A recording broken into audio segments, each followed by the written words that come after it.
આજે તો સવારમાં આવી ગયા કંઈક આવા જ વિસ્તારની અંદર, કેમ કે અમારે જવાનું તો મૂંગા પક્ષીઓના ખોરાક લઈને. પછી તો ઝટપટ ને ફટાફટ આવી ગયા આવા જ વિસ્તારની અંદર. આવા સરસ મજાના ડોડા લઈ લીધા પછી તો મસ્ત મજાના, કેમ કે આ ડોડા લગાડવાના તો અમારે ઝાડા રે, જેથી કરીને આવા વિસ્તારની અંદર પક્ષીઓને ખોરાક ઓછો મળતો હોય છે. ચાલો હવે આ ડોડાઓ એક પછી એક લગાડી દઈ ઝાડ ઉપર.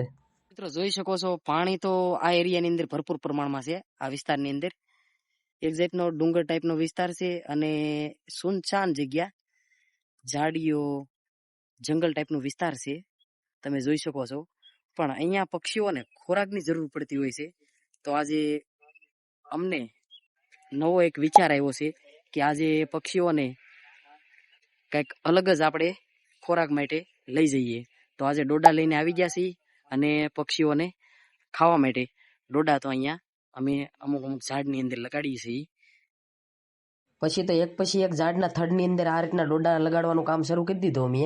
વિડીયોના માધ્યમથી કોઈ દેખાડો કરવો કે કોઈને સલાહ આપવી એવું કશું છે નહીં. અમારો વિચાર કેવો લાગ્યો જરી કોમેન્ટ કરી દેજો, અને ફરી મળશું તમારી માટે આવા જ કંઈક વિડીયો લઈને.